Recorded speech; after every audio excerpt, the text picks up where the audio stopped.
이번 시간에는 항등식에 대해서 한번 배워보도록 하겠습니다.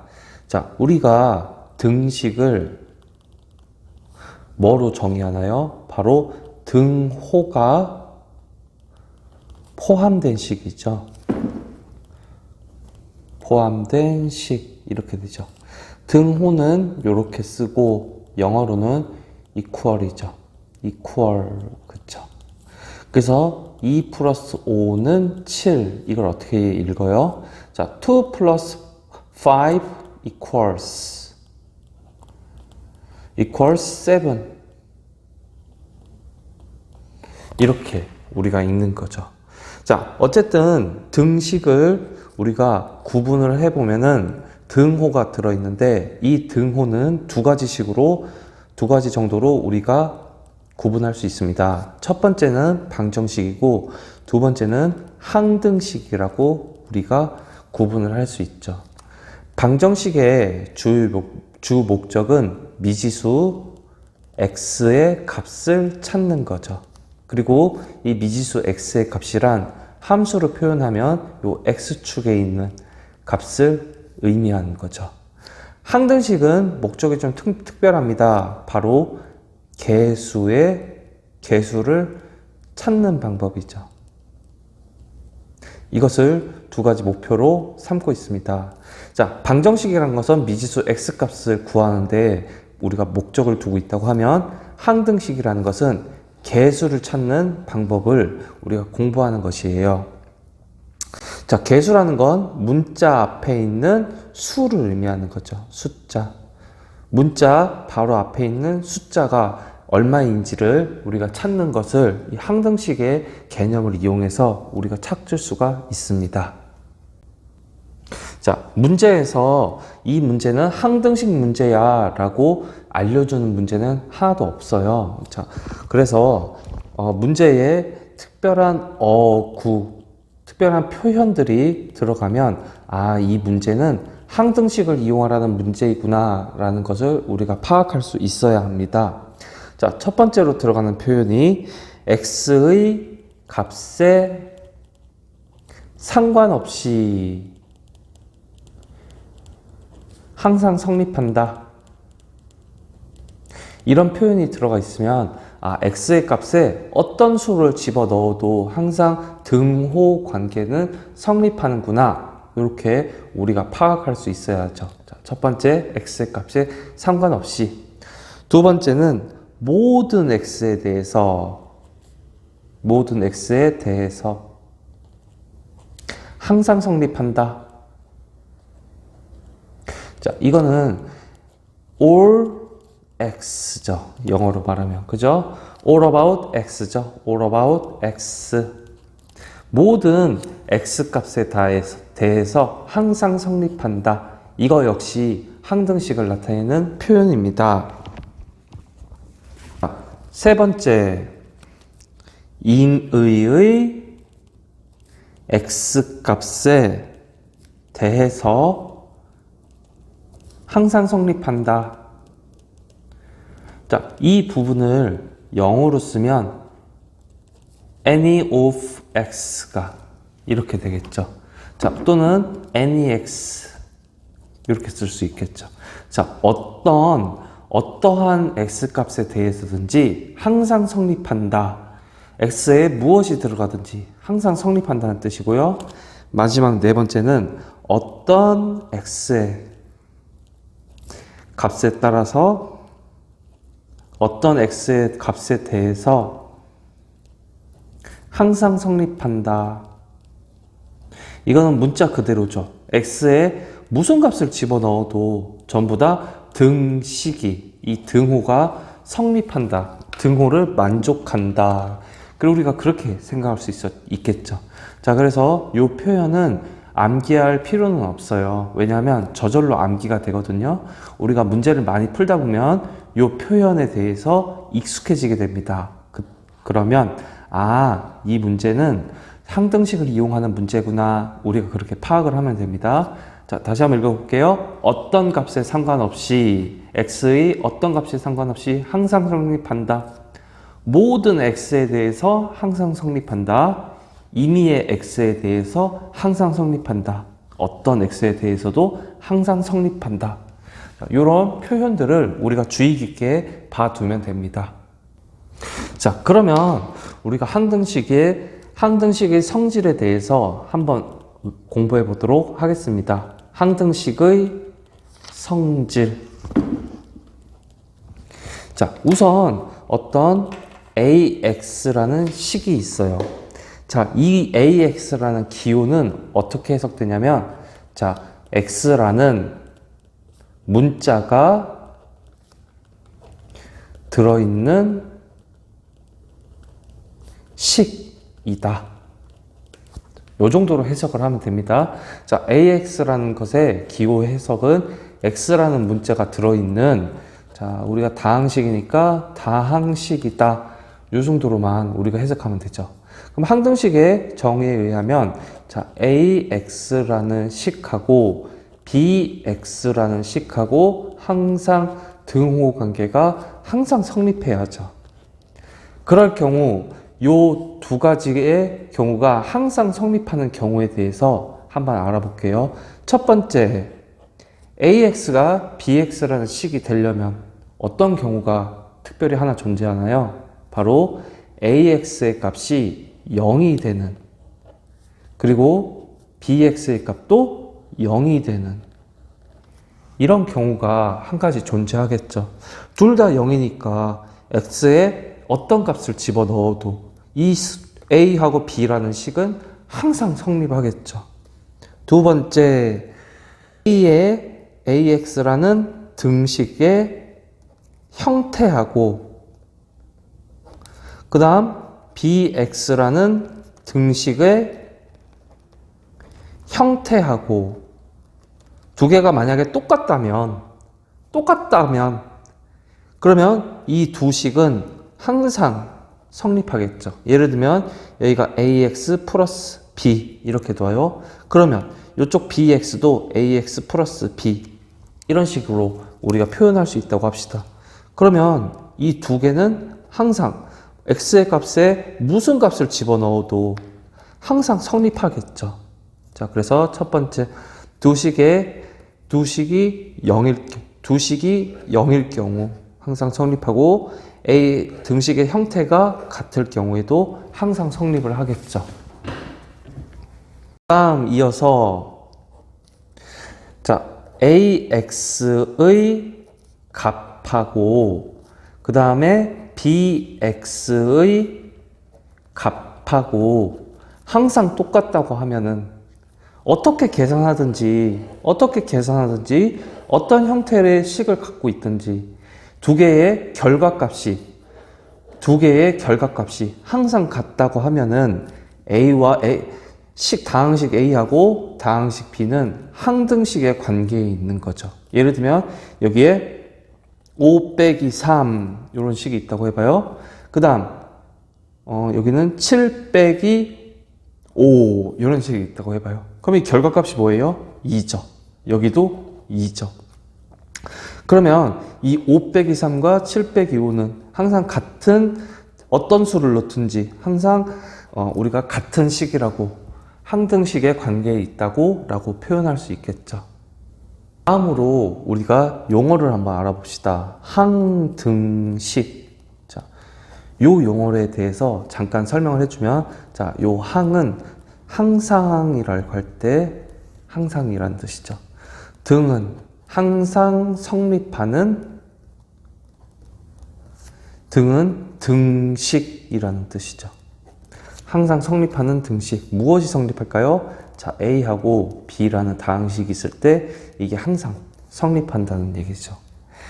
그러면 이 항등식에서 가장 중요한 부분은 바로 문자 앞에 있는 개수, 여기서는 7이라고 할게요. 요런 거, 요 개수를 구하는 게 굉장히 중요하다고 했잖아요. 왜 그럴까요? 도대체 왜 개수를 구해야 하나요? 그렇죠. 여태까지 우리는 방정식에서 미지수 x의 값을 구하는데 우리의 중학교 시절을 다 바쳤습니다. 하지만 이제 와서 이 개수의 값을 구하라고 하는 게 도대체 뭐가 그렇게 중요해서 이 개수를 구하는 방법이 항등식 파트에 들어있을까요? 자, 예를 들면은 그 이유는, 자, 답은 바로 개수는 함수의 영향 범위를 나타내 주기 때문이에요. 자, 이게 무슨 말인지 한번 살펴볼게요. 자, 우리가 fx는 또는 y는 x의 제곱이라는 함수를 한번 그려봅시다. 마이너스 x의 제곱이라는 함수를 한번 그려봅시다. 그러면 이 그래프는 어떻게 그려질까요? 자, 여기가 0,0이니까 이렇게 아마도 그려지게 될 것 같아요. 자, 그런데 만약에 fx라는 함수가 마이너스 50분의 1 x제곱 이렇게 나타내면, 자, 여기서는 절대값이 마이너스 1의 절대값이 바로 1이죠. 그 그래프가 바로 여기죠. y는 마이너스 x의 제곱. 자, 여기는 절대값이 어떻게 돼요? 마이너스 50분의 1. 이것의 절대값은 이 안에가 음수죠. 절대값 기호 안에가 음수죠. 그러면 그냥 나오고, 처음에는 앞에 그냥 나와서 그냥 앞에 이 안이 0보다 작으니까 마이너스를 붙여서 나오죠. 그래서 정답은 마이너스 해서 50분의 1 이렇게 되죠. 이 경우 그래프는 어떻게 그려지게 돼요? 바로 이것보다 훨씬 크게 이런 식으로 그려지게 되겠죠. 이런 식으로. 그러면 자, 여기가 y는 마이너스 50분의 1 x. 자, 그러면 우리가 대포를 쏜다고 해보죠. 대포. 여기서 빵 하고 대포를 쏜다고 해봐요. 이렇게. 그러면 이 대포의 사정거리는 여기서부터 여기까지밖에 안 되겠죠. 하지만 우리가 이 개수가 얼마만큼의 영향을 미치는지를 알고 있으면 이쪽에서 좀 뒤에서 대포를 빵 하고 쏴도, 이 뒤에서 대포를 빵 하고 쏴도 실제 영향력을 미치는 범위는 훨씬 크겠죠. 그쵸? 따라서 개수를 구한다는 것은, 이 말은 영향력의 범위를 우리가 알아보기 위해서, 그 이유 때문에 우리가 지금 이렇게 개수를 구하는 것에 집착을 하고 있는 거죠. 자, 그러면 개수를 수학자들은 어떻게, 기존에 있었던 우리보다 훨씬 더 뛰어났던 수학자들은 개수를 어떻게 구해왔을까요? 우선 용어부터 알아야 합니다. 우리가 알고 있는 용어가 미정계수법이라는 것을 우리가 알고 있어야죠. 자, 여기 미자는요, 아닐 미예요. 아니다란 뜻이죠. 아니다. 그쵸? 정은 무슨 뜻이에요? 정할 정이죠. 그럼 무슨 뜻이에요? 아, 개수가 정해지지 않는 것을 구하는 방법이죠. 자, 미정계수법 안에는, 미정계수법 안에는 계수 비교법이라는 친구가 이렇게 이 안에 하나 살고 있고요. 그 안에는, 또 다른 편에는 수치 대입법이라는 것이 살고 있습니다. 자, 이 말이 무엇이냐면, 미정계수법 안에 계수비교법과 수치 대입법이 있는 거예요. 이 말은 그냥 문자 그대로예요. 자, 두 식 A하고 B를 우리가 식을 비교를 했을 때 두 식을 막 전개를 해요. 서로 전개를 해서 개수끼리 A의 개수, B식에서의 개수를 서로 비교하는 거예요. 그냥 단순히 그냥 말 그대로 개수를 서로 비교하는 방법이죠. 수치 배입법이라는 것은 AX가 BX라는 식과 같을 때 여기에다가 크게 0 또는 마이너스 1 또는 1 또는 마이너스 2 플러스 2 그리고 계속 나가겠죠? 여기 계속 나가겠죠. 이렇게 적절한 수들을 한번 우리가 숫자를 대입해서 개수를 결정하는 방법의 한 종류입니다. 자, 그래서 이 자체가 용어를 막 달달 외울 필요는 없어요. 하지만 알고는 있어야 됩니다. 왜냐하면 알고 있어야, 수학에서는 용어를 알고 있어야 우리가 다른 사람들하고 서로 의사소통하기가 편하거든요. 어찌 보면 전문 용어에 해당되는 거고, 이 전문 용어를 우리가 알고 있으면 서로 정보를 교환할 때, 대화할 때 굉장히 편하게 작동하게 되겠죠. 자, 이제부터는 문제를 한번 풀어보겠습니다. 그래서 지금까지 뭘 배웠나요? 정리를 해보면, 첫 번째, 항등식이란 어떻게 결론을 낼 수 있어요? 항상 성립하는 등식. 항상 등호가 성립하는 등식이라는 거죠. 두 번째, 항등식의 표현법 어떤 게 있어요? 지금 생각나는 건 모든 x에 항상 성립한다. 어떤 x에도 항상 성립한다. 임의의 x에도 항상 성립한다. 이렇게 우리가 알 수 있죠. 그러면 우리가 만약에 문제에서 ax 플러스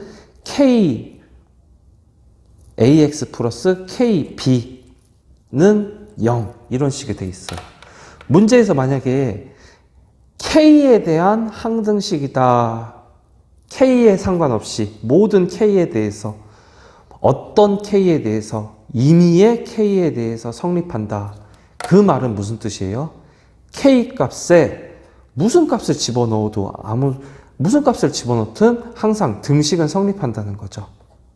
x 값이 아니라 모든 k, 어떤 k, 임의의 k라고 하면 k에 어떤 값을 집어넣든지 k에 상관없이 항상 등식이 만족한다는, 그렇게도 우리가 해석이 가능하겠죠.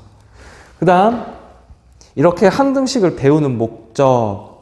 자, 항등식의 목적. 우리가 뭐라고 했어요? 미정 개수. 그러니까 개수를 우리가 결정하려고 하는 거죠. 그 방법은 크게 뭐가 있나요? 개수끼리 전기한 후에 비교한다. 개수 비교법이 있고, 그 다음에 0이나 마이너스 1, 2, 마이너스 2 같은 숫자를 대입한다. 수치 대입법이 있었죠. 자, 여기까지가 개념이에요. 너무나도 쉽죠. 우리가 모르는 부분이 아니었어요. 자, 이어서 문제를 한번 풀어보도록 하겠습니다.